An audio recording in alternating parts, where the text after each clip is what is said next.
All right, good morning everyone and welcome to today's webinar. Best practices are not always the best practice, how using decision-making science gives you the best chance to close more deals. My name is Steve Jones, Vice President of Marketing here at Corporate Visions, and I'll be moderating today's event. But before we get started, I want to walk through a few housekeeping items so we can make today's event as interactive as possible for everybody here during today's presentation. You've joined using your computer speakers by default. If you'd prefer to join over the telephone, just select telephone in the audio pane and the dial-in information will be displayed. You'll also have the opportunity to submit text questions to our presenters today by typing your questions into the questions pane on the control panel. Feel free to send those questions in at any time during today's event, and we'll collect those and answer as many as we can during the Q&A portion at the end of our presentation today. Also, as a reminder, following the event, we'll be sending all attendees a recording of today's webinar along with the slides within the next 24 hours or so. So we'll make sure and get those out to everybody. So with that, let's go ahead and get started. I'd like to formally introduce our speakers for today's event. First, our very special guest, Dr. Nick Lee, professor at the Warwick School of Business, and Tim Riesterer, Chief Strategy Officer here at Corporate Visions and co-author of the 3 Value Conversations. Tim, I believe you're kicking it off for us today, so let me turn it over to you. All right. Thanks, Steve. Thanks, everyone. Been looking forward to this time with Dr. Nick, and I think what I wanted to do is sort of show you the subtitle of our presentation today, Revenge of the Nerds. By way of introduction, Nick and I were reminiscing as we were preparing for this about how our grade school or elementary school years and high school years went, which in my case was, straight A student, not athletic, and spent a lot of time in musicals, which meant in high school I didn't date much. Which meant in grade school I ended up in garbage cans, So it's Revenge of the Nerds time, because all of those athletes, I don't think they're performing their sports anymore, but I'm still making presentations to people. So here we are. Nick, I'm assuming that you were just the opposite. You were the cool kid in school. Oh yeah, captain of the football team for certain. It was I think my experience was very similar to yours, Tim, except I wasn't in a lot of musicals, as you know by my singing voice. Well, welcome, Nick, and Nick and I work together, and we'll talk about that today. The thing you need to know about Nick, and he loves it when I talk about this, and I didn't even put it in the slide set I sent to him. So it was just a couple of years ago that the Times of London named Nick one of the 15 scientists whose work will shape the future. So congratulations to everyone attending today. You are in the presence of one of the 15 scientists in the world who will shape the future. And so it is our privilege that we get to do some research projects together. And what Nick and I thought we'd do, so he's coming in from the UK, and he's prepping to do some online distance learning course with MBA students right after this. So he's all set up for that. So we couldn't get him on camera, but he is here in voice and in full voice. We want to talk about the science of decision making and versus, if you will, almost the idea of best practices. Much of what passes anymore for research in the areas of marketing and sales is often referred to the concept of best practice. This is a best practice. We've captured best practices. And the research that Nick and I do together that we talk about and share with the market in the area of marketing and sales is accomplished in a different way, and we think has more rigor behind it, and as a result has maybe more applicability. But those of you who joined today, join because you want to understand that. You want to understand why this is and what happens. Well, so what I want to do is just do a quick comparison between what best practices research looks like and what decision science research looks like, and how that gets applied to marketing and sales, so that you can examine the studies and the research that you are told about in the marketing and sales space. And you can start to separate real data from what I call anecdata. It's just one step above anecdotal, but not far. So here's an example of what happens in best practices imitation.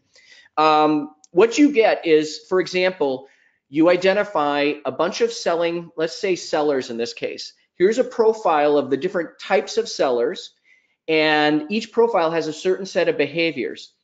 And what they try to do is show you that this set of behaviors generates high performance and these other set of behaviors generate low performance.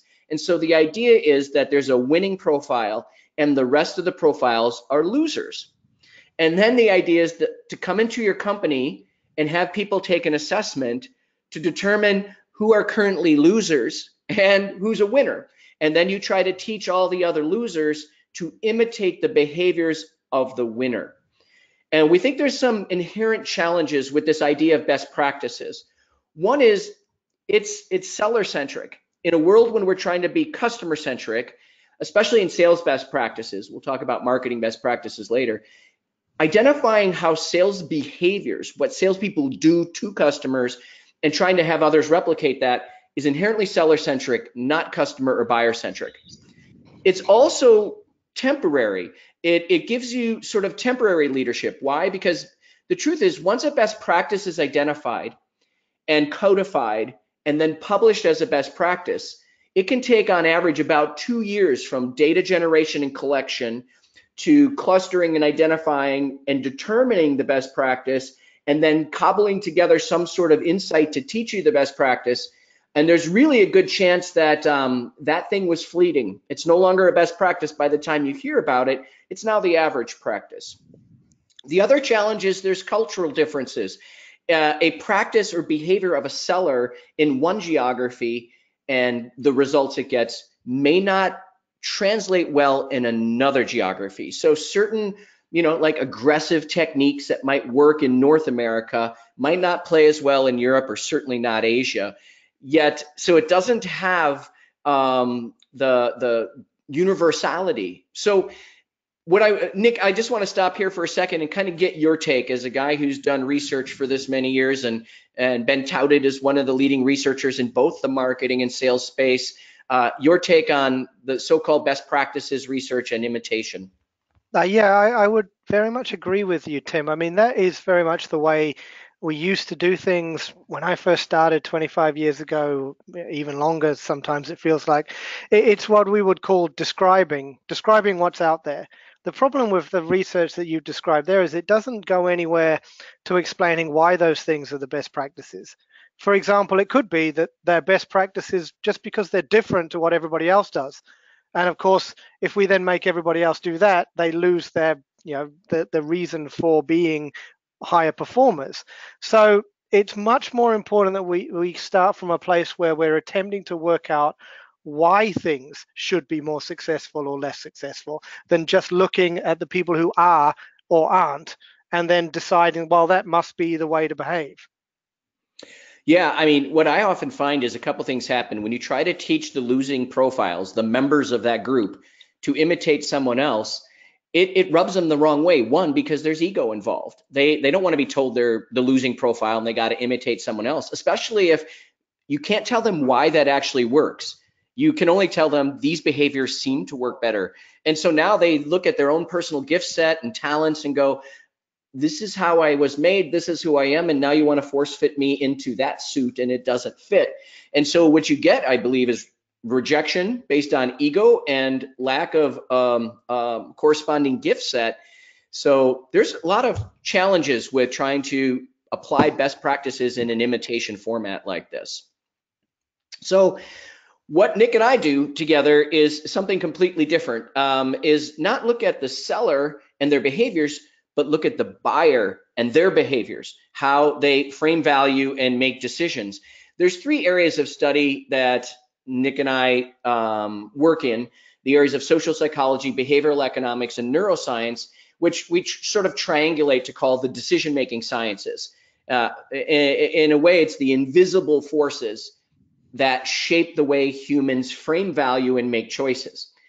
And the thought process here is that concept is inherently way more buyer-centric and customer-centric. So if you want to be buyer customer-centric as a company and then teach your sellers to imitate other sellers, you might be a step removed from what you're really trying to accomplish. So why not look at how the buyer reacts and try to affect buyer reactions instead of trying to imitate each other's behaviors. It's not just temporary leadership, it's enduring, because the way humans make decisions is the way humans are designed to make decisions. So anything you find out about how a human makes decisions is going to be true yesterday and tomorrow. These are enduring truths about how we're wired to make decisions. And it actually is more global or universal because much of the science in this area is done all around the globe, yet the results are projected on all humans. That whereas external behaviors may differ by geography, internal mechanisms for decision making do not. So, Nick, any corroborating sort of thoughts on that before we push forward and show people how these studies differ? No, I would agree. I do. I think the fact is that there are certain ways we tend to make decisions that we've evolved as a species, and what we're really trying to do is unpack those. And we're not reinventing that wheel. We're trying to apply that to how customers make decisions, essentially. Yeah, and speaking of apply, and Nick knows I always say this, and I mean this, with all kinds of, gratitude and generosity in my heart. Most of the studies in this area, though, have not been done in B2B settings. They've been done on, like, professors do them and report on them, and you'll look at their subjects, and their subjects are graduate students, their subjects are gamblers, and their subjects are convicts, because they're like captive audiences that require very little incentive to participate. And the scenarios they put them in are very, let's say, day-to-day decision-making, consumery types of scenarios. There hasn't been much done in the area of B2B application of these things, and partially it's because we think that that people who are in business don't have the same approach to decision making, that they check their brain at the door and they're just logical, rational human robots, cyborgs, if you will, and that they don't decide things in business the way they do in their regular life. But what Nick and I do together is put studies together and in panel audiences that have demographics similar to B2B buyers, put them in B2B scenarios and watch how they react. And so let's talk about that a little bit. And Nick and I are going to walk you through the science of decision-based concepts that we teach, and compare that to best practices, research, and science. So in the area of decision-based science, what we do is review, there's about 40 years now, Nick, of like behavioral science research. This became really popular as what MRI machines came out, and Kahneman and Tversky wrote some of their first books. So there's like about 40 years of research findings that we can look back on to inform us moving forward. Is that sort of an accurate assessment of the genre? Yeah. I mean, in terms of what we think of today as the major advances in knowledge sort of began 40 years ago. The foundations probably you're looking more 70, 100 years ago, but what we know of as today, the things people have heard of 40 to 50, yeah. Yeah, and the things you've heard of out there are going to be sort of like cognitive biases. If anybody's heard that, like, here's a cognitive bias. It's the things that you hear, confirmation bias, where we only want to read things that support our current biases and confirm them. Anchoring effect, where if you anchor somebody on something, it will have a halo or an effect on everything after that. All kinds of things you might have heard in the sciences around this. So what we do after we look at the 40 years of findings is we identify core concepts that we think have relevance in the B2B setting, just as they do in everyday human ordinary life and decision making. So for example, we'll pick a concept like the status quo bias and look at the historical research and evidence for status quo bias. And in this case, there are 4 causes of status quo bias. There are 4 reasons people won't change their mind. And we go, you know what? If that's true on regular human beings in regular day-to-day settings, is that true in B2B settings? So we look at the supporting principles under that scientific concept, and we actually then create scenarios. So we create B2B selling scenarios, new customer acquisition, retention and renewal, price increases, upsells and add-on sales. And most recently, we've looked at apologies. How do you apologize after a service failure? So stay tuned for next month, when Nick and I will talk about our findings in the apology area. But what we do is we create a situation, a B2B scenario.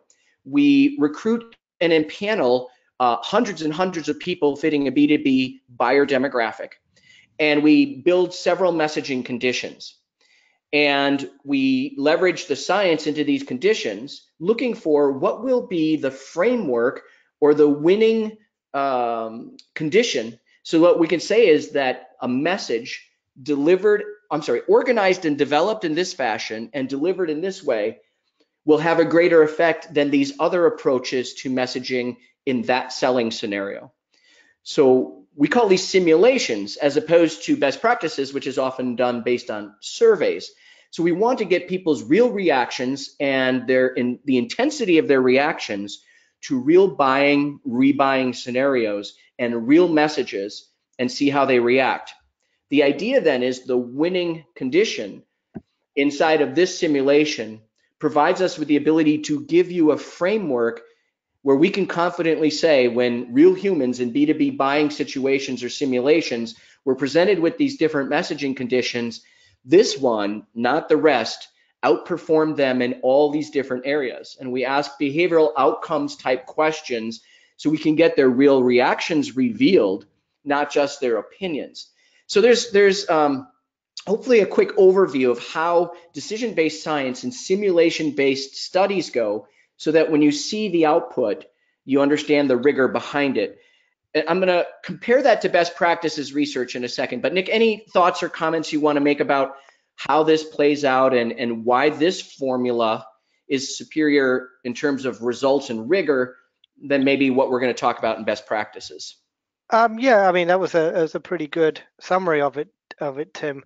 All I would say is that what we're really describing is the classic kind of randomized experimental design, the same kind of design you hear talked about in medical research as a gold standard of how we try to unpack the effect of one single thing on a population or a consequence. And the key thing is that we're able to isolate a single variable rather than have everything mixed together. So when you say, here's a winner, you don't really know what it was that made the winner in those other sorts of designs. So what we'd really try to do is do multiple different types of studies so we can isolate the single things that make the difference.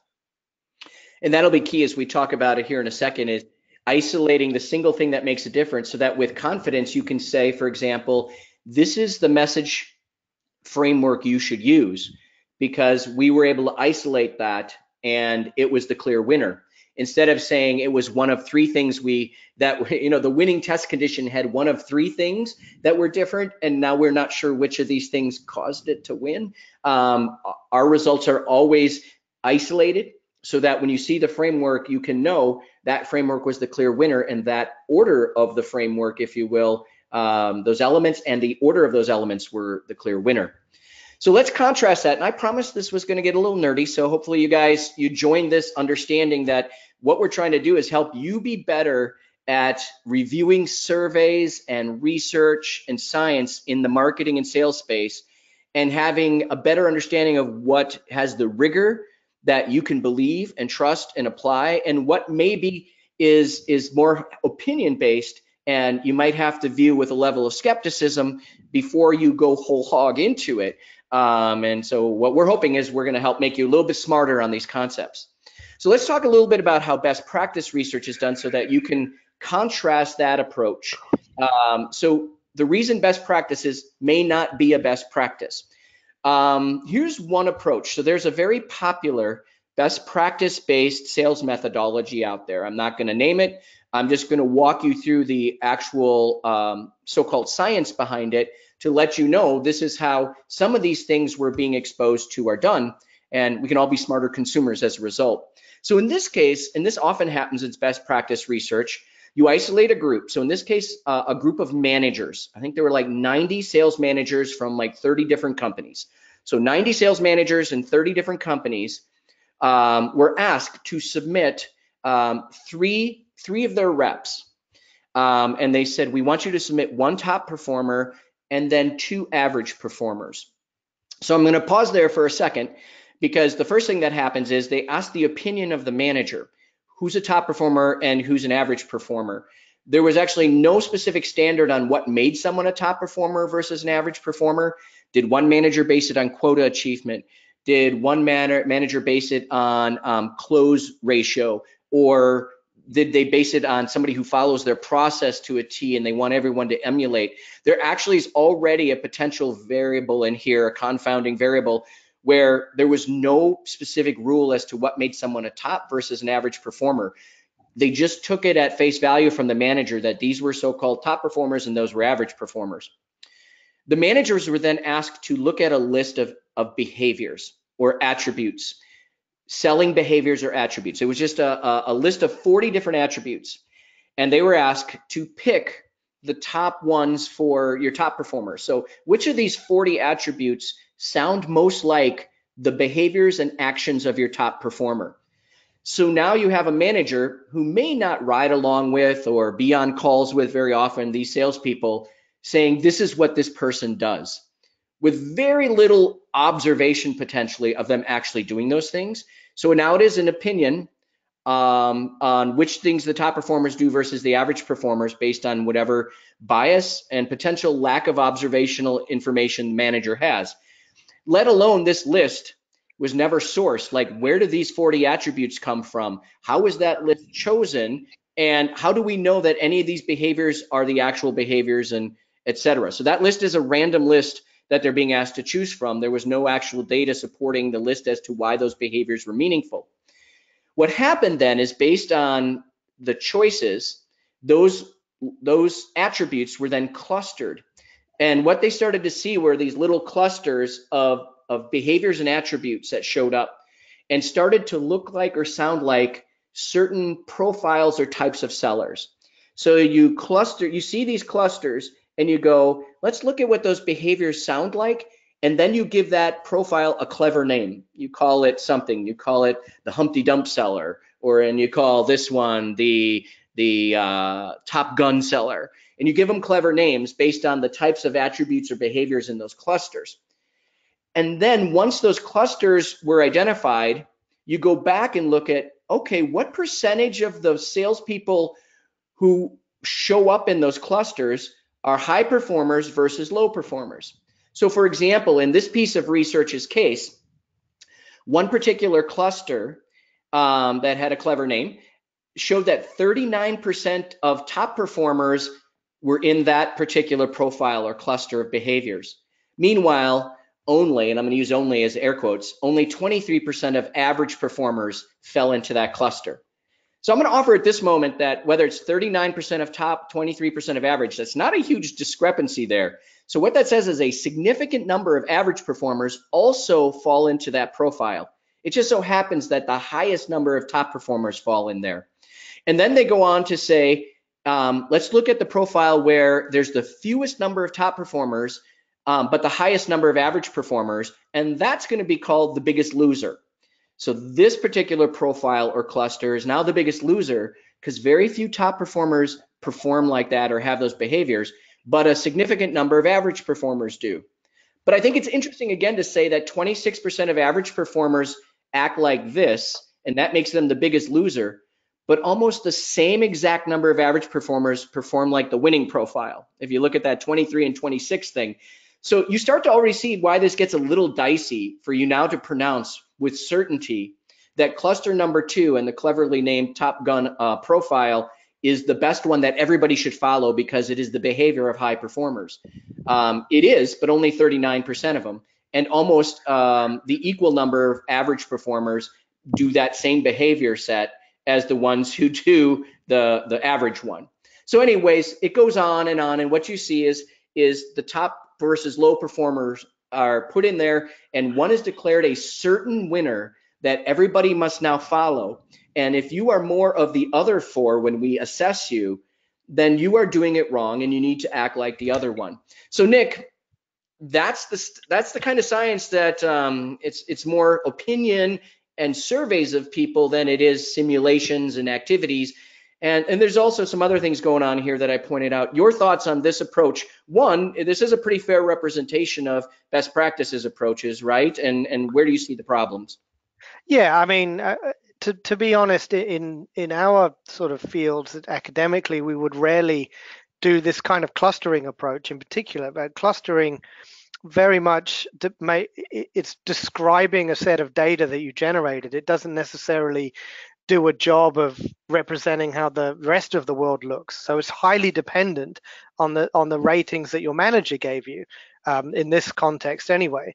And so what you've really got is a set of groups about what managers think top performers do, rather than necessarily what genuine top performers do. So it's a little confusing as to what we can really do with that scientifically. I think we would certainly, at a minimum, we would want to take those clusters, see if they described another random sample of salespeople, see if they were really differentiating between the rest of the population, and whether they had a real correlation with any kind of performance measurement at all. So what you've got there is a description of one data set rather than a sort of reliable description of a real effect in the world. That's how we would look at it anyway. Yeah, so and I think the reason we're doing this, we don't want it to be pedantic or even confrontational. We want to help you discern what you're reading as research, and just with a clear eye, a sharper eye, understand what the research is really saying, where it's sourced, and then as a result, how reliable it is, and what you can invest in it in terms of your beliefs and your process efforts and your dollars. So we talked about this earlier. What I want to do is sort of just quickly talk about some results that we've experienced, but first deal with this idea of simulations versus surveys. Best practices are primarily survey driven. The decision science work is based on actual simulations. And there's a piece of science out there that Nick knows very well. In fact, he probably taught it to me, called declared preference versus revealed preference. What you need to understand is in surveys, when you read surveys, people are being asked their opinions and are being asked to declare something as they think or believe things are. In simulations like we run, they actually reveal their preferences by actually doing something, actively choosing something, rating it with levels of intensity, and sharing in a behavioral outcome sort of methodology versus an opinion survey. So it's like you've now read this proposal, rate the intensity with which you think this problem pertains to you, as opposed to generically asking, imagine if you had to do this, or imagine if you had that. So Nick, declared versus revealed preference reveals itself all throughout science and research, and it's guys like you that have discovered this. Maybe for the rest of the audience, maybe share sort of what that means to scientists like you. Well, I mean, it's nice to that you said I discovered it, but I would have a Nobel Prize if I did. You discovered it for me. You discovered Yeah, it for me.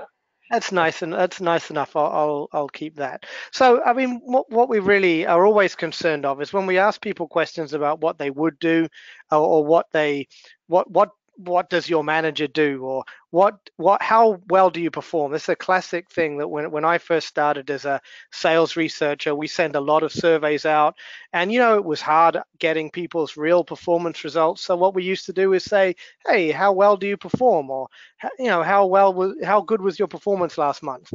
And of course, you already know that the obvious problem with that is, how do you know that's their real performance? That's kind of the difference between what people say and what they really do is a really important issue for all kinds of decision making sciences. So what we try to do now is to put people in positions where we can somehow give them different stimuli and see whether they do different things, rather than just say what they might do in the future, or say what they might think or something, without really getting to the nub of what they really do. So that's, I guess, as close as what I would say. I mean, it's a classic example of revealed preference is need for privacy, for example. So, for example, if you ask somebody, if you say, do you want your personal information to be kept private? Virtually everybody will say, yes, of course I do. Yet everybody is on Facebook giving their personal information away for free all the time. And even when you tell them about it, they don't change their behavior. And of course, I include myself in this. So that's one of the examples I always use to the students of how what we say and what we do are often quite different things.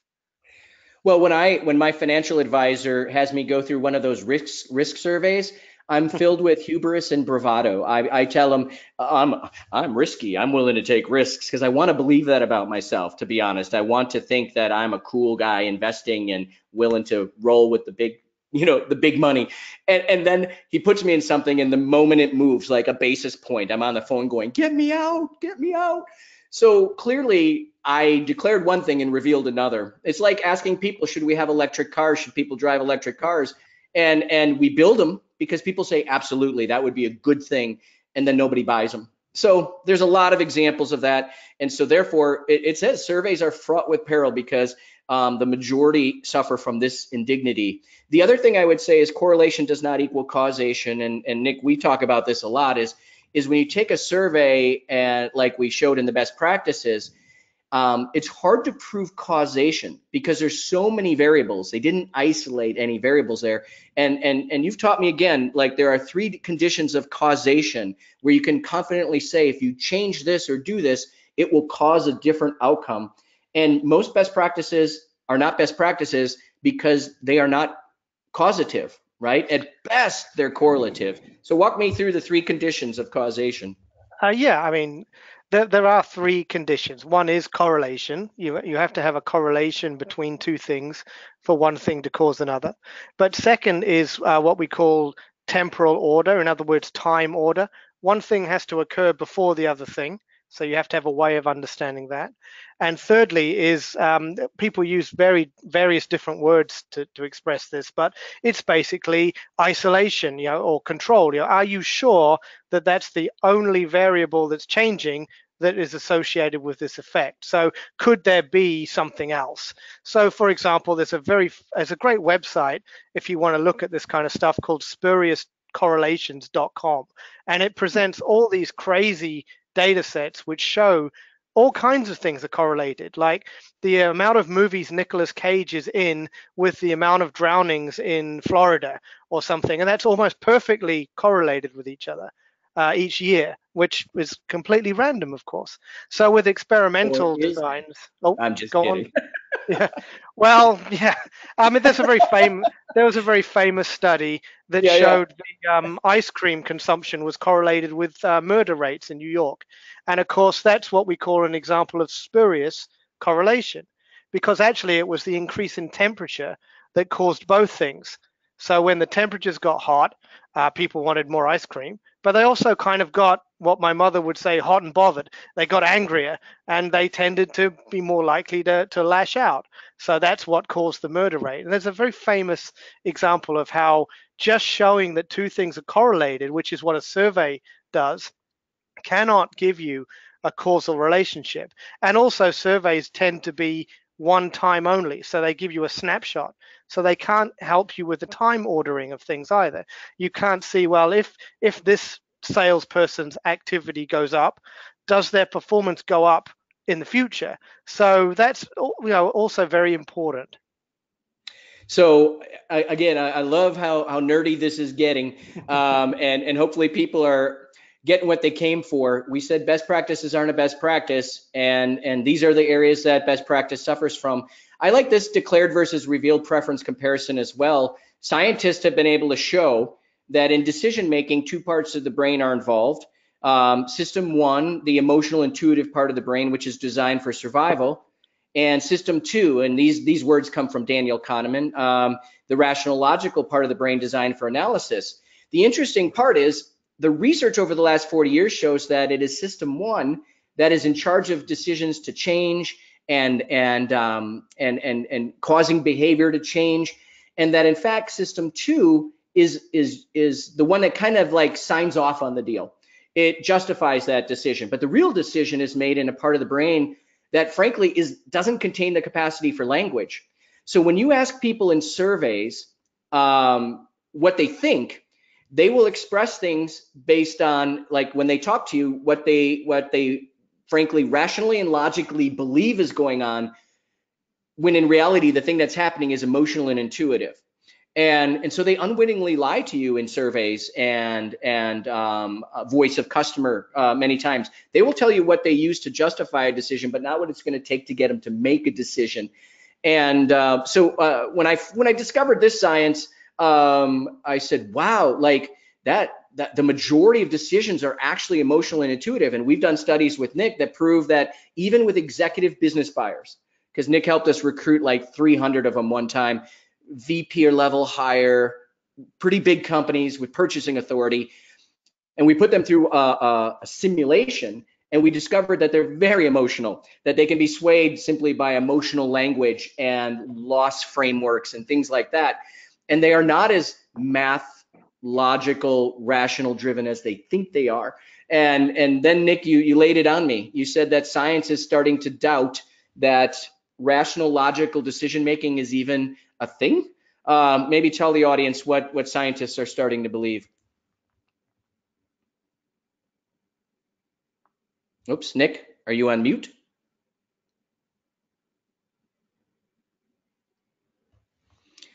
Steve, can you still hear me? I can hear you, Tim. Okay. I don't know. I think maybe Nick might have accidentally dropped here. All right. So here's what I'll do. I'll tell you what I know Nick has done. Have you got me back? Yeah, I'm back. Okay. Oh, hey, Nick. Did you hear any of that, Nick, or do I need to reset it up? No, I heard you fine. I have no idea what happened there. That was All right. fine. Anyway, So lay on the audience what you've laid on me, which I found to be really thought-provoking. yeah, it's interesting because we have to separate the idea of rationality as this kind of thing that separates humans from animals from the reality of what we find in experiments, which is that this idea that we created called rational thought is more of a invention of the Enlightenment in the the sort of scientific method and all of that kind of stuff, rather than an accurate description of how a human actually makes decisions. And what we tend to do is make these decisions in a relative, what we would call emotional, intuitive way, which is not a perfect scientific description, but it's a good metaphor for what, as Kahneman says, system one, sort of metaphorical idea of making these decisions. And then we tend to rationalize them. We tend to think about why we made that decision, and we think what we're doing is deciding to do it, but we've already decided. So, I can show you results which show that we take some decisions quicker than it's even possible for the information that we receive through our senses to get to the parts of our brain that would deal with things rationally. So we still make that very quick reactive decision. And so that's kind of a, again, like I would say, a metaphorical description for how rationality tends to work as a construction that almost makes us try to decide why we did something rather than a pre-decision framework. Does that make sense? Yeah, and I think what happens is, and since that's where language resides, people will try to explain things in a way that we try to follow, right? So if you survey them, you go, oh, okay, they said this is how they did it.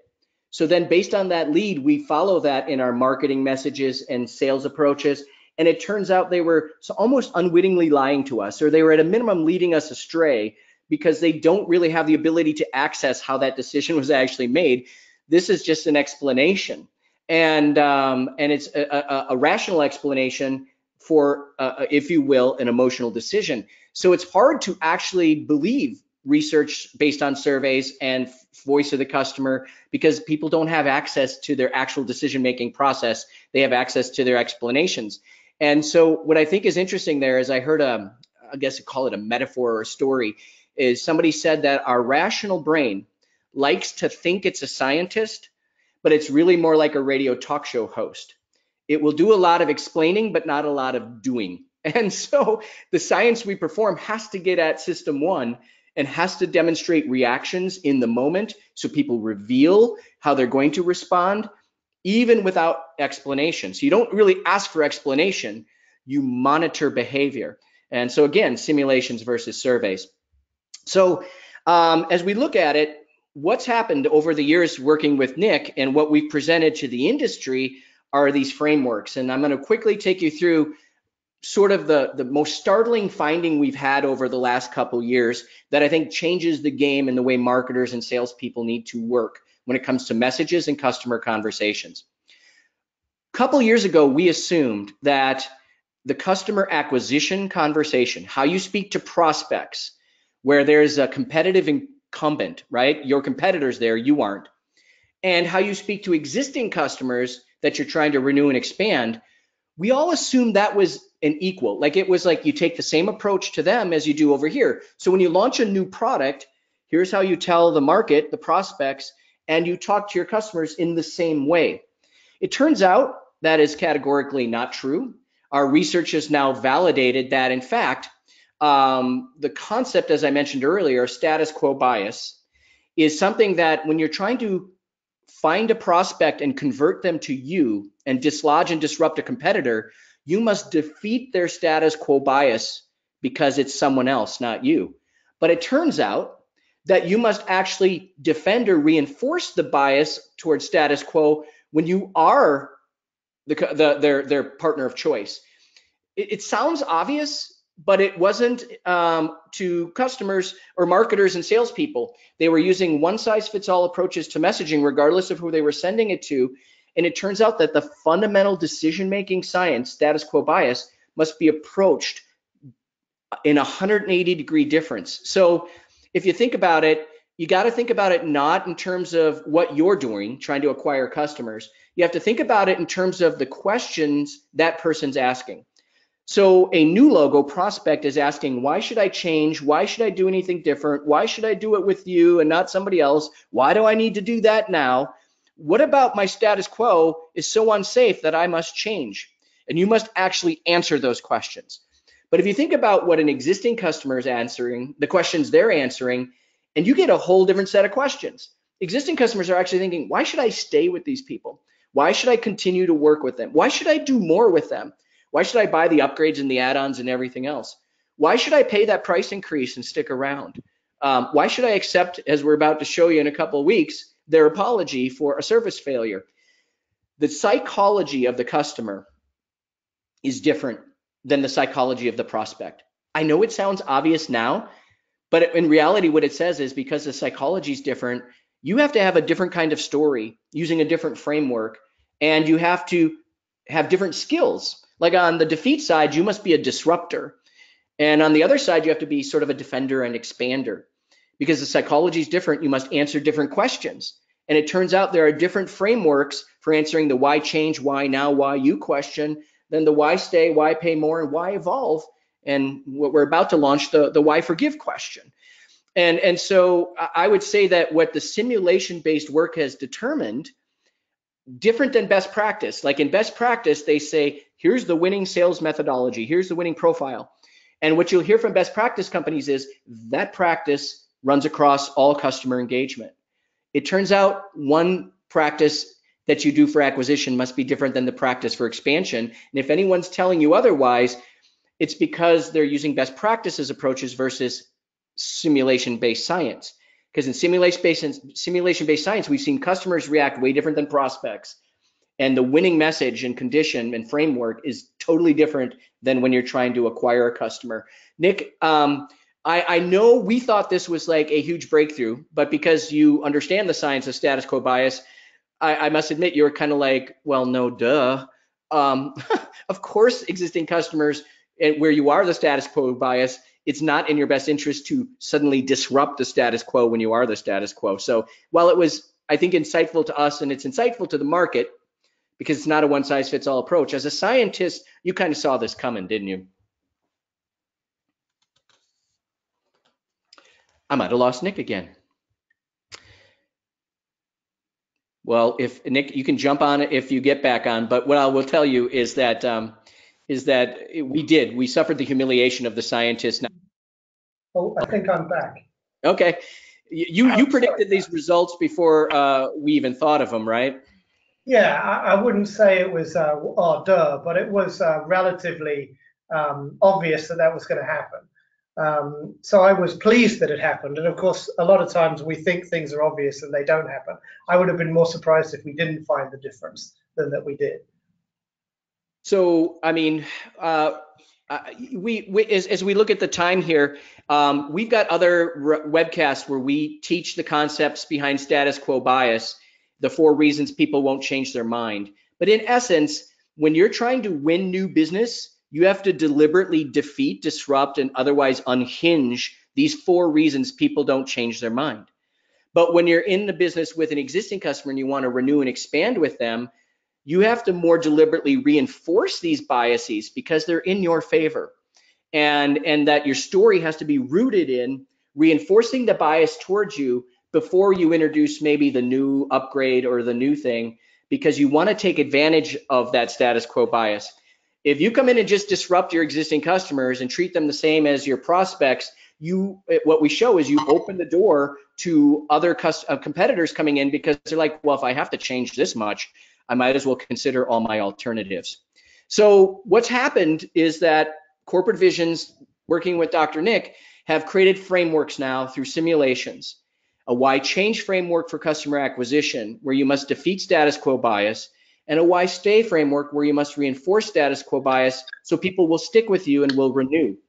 Subsequently, we've tested price increases, and it turns out when you're communicating a price increase to an existing customer, you must deliberately reinforce their preference for you before introducing the price increase. That in fact, if you introduce terribly surprising new information, hoping to justify your price increase, you have exactly the opposite effect. And then we tested the idea of urgency and why now. When deals get stuck at the executive level, turns out executives are emotional, and they will be hopefully helpfully convinced when you work to defeat and show them why their current business state is no longer safe and must be changed. So the why now story is clearly in the camp of defeating status quo bias. But the why evolve or upgrade story turned out to be a bit of a hybrid, firmly rooted in reinforcing status quo bias, but with a hint of the emotional language needed to get people to see the need to change. So here it turns out that selling and marketing must be super situational. You must understand the situation you're in, prospect or customer. And then you must understand, is it a new business opportunity, new opportunity? Is it a stuck deal? Why change, why now? Or is it a renewal, price increase, or upgrade conversation? And your messages and your skills must be different, because the psychology is different, and the science of simulation and the science of decision making has demonstrated that this is how customers react and how you must engage them. Unfortunately, the science of best practice says, here's your sales process, use it the same way every time. Or here's how you tell a good marketing story, tell the story the same way every time. If you have a marketing storytelling best practice that is one size fits all, I'm here to tell you, you might be 1/5 right, because it must be dialed up or down differently based on these situations. If you have a one size fits all sales process, you might only be right 20% of the time based on the situation you're selling into. There must be more agility and flexibility in the stories and the skills of marketers and salespeople based on the science of decision making. I previewed this. Nick and I have just finished some research along with my colleague, Doug Hutton. We've tentatively called it Why Forgive, because remember, these are all questions that customers must answer for themselves. We have looked at the science of apologies, and it turns out there's a piece of science, not unlike status quo bias, called service recovery paradox. The service recovery paradox says you can actually get higher loyalty and greater satisfaction if you solve a failure than if you never had a failure with your customer. Meaning, if you just had a perfect tenure with your customer and they never experienced a problem, they might have lower loyalty and satisfaction than if you actually had a problem and fixed it well. So most companies will have a service failure of some sort along the way with a customer. And the question keeps being asked of us, what do we say? What do we say? And what does that framework look like? So we've gone out and done the research, and we're prepared in a couple months, so be looking for promotion, to teach you the optimal framework. In fact, there was a clear, consistent, isolated winner for asking for forgiveness, if you will, apologizing, and with the audience that was the most angry based on the problem. So we took only the most angry respondents and we put the apology frameworks in front of them, and we got a clear, consistent winner. You're not going to want to miss it. And so why is this important? Ultimately, what I'm seeing out there is a lot of time, attention, energy, money being spent on customer acquisition, when in reality, customer acquisition results in 20 to 25% of most companies' revenue each year. 75 to 80% of revenue comes from renewals, upsells, price increases, and in fact, apologizing and moving forward with existing customers. Yet if you take a one-size-fits-all approach, if you take the same customer acquisition approach in your marketing messages and sales messages to your existing customers, you may actually be doing more harm than good. But at a minimum, you're not optimizing the upside opportunity. And that's what decision science will teach you, and best practices where they will lead you astray. So Nick, any closing comments for the folks that hung around and dug deep with us in our nerdiness here today? I think you've summed it up pretty well, Tim. I'm just pleased that my microphone is working again, to be honest. But I do think that the key is very much thinking about going beyond just describing what's out there and trying to work out what should happen and then test whether it does or doesn't, rather than just play this very sort of what I would call quite passive research role, which is just looking at almost asking people. But instead of it, we really want to study people rather than just ask them. Excellent. Steve, any questions in the 7 minutes that we have left here? Yeah, we have a lot of great questions coming in. And just a reminder to everybody, you can go ahead and continue to ask any questions via the questions panel here, and we will try to answer them in the last 6 minutes here. But first one, is there any difference in, not in the job level, but job type for System 1 versus System 2 decision making? For example, a CFO versus a VP of sales. Yeah, so what I didn't have time to show, Nick, is the studies that we've done together that where we put C-level executives. These were VP or higher level executives, business deciders, not techie deciders, et cetera. And we put them into two test conditions, one that was emotionally tied to a loss framework versus the other one to an ROI-based gain framework. And what we tried to do is determine their level of risk and willingness to choose an alternative approach based on how we framed their current position. And what we discovered is that the executives who were in the emotional-based loss framework were 70% more likely to be willing to take a risky bet and try something new than the people who were in the ROI-based gain framework. They were actually less likely to leave their status quo and try something new. So we have seen executive buyers moved emotionally simply by changing words and reframing things to get to seek more risk versus avoid risk. And so I would say, Nick, that what we kind of discovered there is humans are humans regardless of job title. What's your thought? Yeah, I would say in terms of a blanket rule, we got no evidence to suggest that there should be any difference. And I've run the same study that Tim's talking about with my MBA programs now for maybe 5 years in a row. And these are the students on the the top program in the world, and they still exhibit the same biases.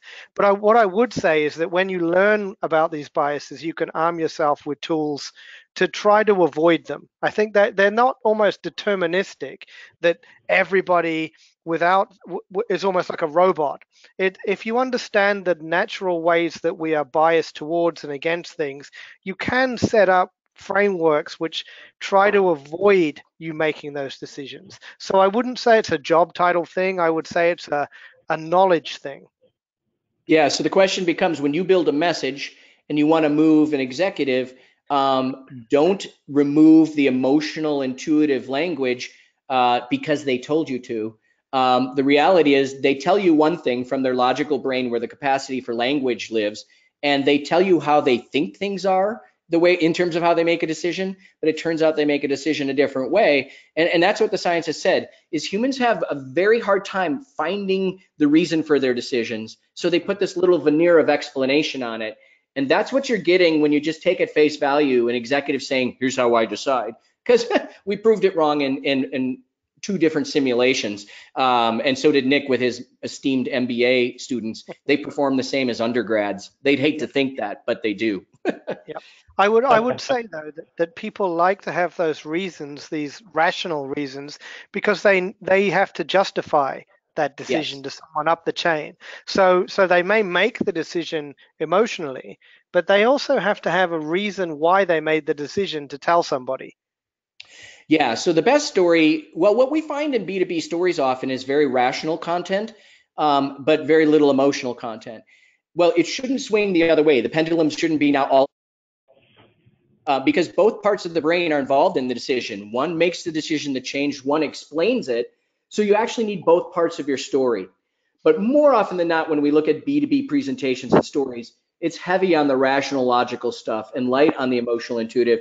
So I'm not as worried that, Nick, that people are missing out on their ROI calculators. I'm more worried they're missing out on the story part of this. But you do need both. You absolutely need both, because you got to check both boxes. The rational brain has to kind of sign off, check off on it, and say, I'm good to go because I can explain this now. Any more questions, Steve? Yeah, absolutely. Let's get another one here. Regarding customer expansion and reinforcing the status quo bias. This feels tricky since what we've already provided is now the status quo. How do we successfully reinforce the status quo and convince them to stay, evolve, pay increase without criticizing what they've purchased from us? Yeah, and we didn't have time to show that framework today, but the frameworks that we discovered around why evolve, why pay more, and why stay, where you reinforce status quo bias is primarily based on opening with explanations of the business impact, progress, and other good results they've had with you. So what you're trying to do is help them reestablish their preferences for you and restabilize them, right? They might have heard some fancy pants vendor out there and watched a webcast, and so what you want to do is like, hey, look at the progress we've made together. Look at the business impact we've had. And that creates the anchor and halo around everything you're about to say that your competitor can't say. And the inference there is, hey, we've come this far and we've made progress. Who wants to stop that momentum? And hey, we've done some good things together. Why don't we continue that?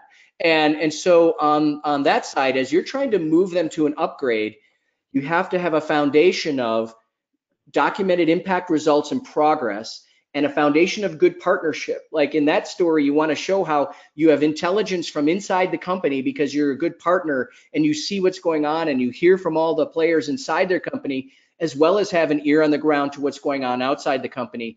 You have intelligence and relationships now spread throughout their company that the competitor doesn't. So you have to identify, reclaim those, affirm those as good, and then on top of it, introduce the change that needs to be made or the upgrade that needs to be made. If you don't do that stuff, your story sounds the same as the competitors. You have this disruptive, interesting upgrade, and they're coming in with their new product that sounds a lot like it. Now you're on equal footing. You've lost your advantage. So what it means to reinforce status quo bias isn't keep doing the same thing, just like keep using the same partner, because look at all this goodness. And who wants to go through all the hard work of bringing on a new partner and the extra cost and the process change and all the things that you have to go through? So it's a little bit of a reminder too that you did a lot of homework and due diligence to get this far, and do you really want to risk this progress, and do you really want to go through that again? So that's the subconscious inference there. And then what I'm saying is you introduce your new stuff and the upgrades on that, and you justify a price increase on that. And it turns out that that's the most effective way to talk to existing customers. Again, if you do it just the same way as your competitor, you've lost your incumbent advantage. Don't give that up. Thoughts, Nick? Completely agree. I mean, we did that entire study on, how to evolve business, and because that is a really common question, right? If you are the status quo, if you totally reinforce that only, then people almost don't want to move. But if you try to challenge them too much, they almost say, well, I'm just going to do an entirely new tendering process. So it's the toughest situation. So I think you summed up everything that we found in that study. Good, thanks. All right, Steve, we're a little over time. I see. Did you want to sneak another question in, or you want to do a wrap, and Nick and I can respond by email to folks? Yeah, let's go ahead and wrap here, and we will certainly do our best to reach out to everybody via email for the questions that we didn't get to today. So thank you, Nick and Tim, very much. This was fantastic. And again, if we were unable to get to your question during the webinar, we'll certainly get to it via email after the event. On behalf of Dr. Lee, Tim, and myself, Thank you so much for joining us today, and please have a great rest of your day. Thank you. Thanks, everyone.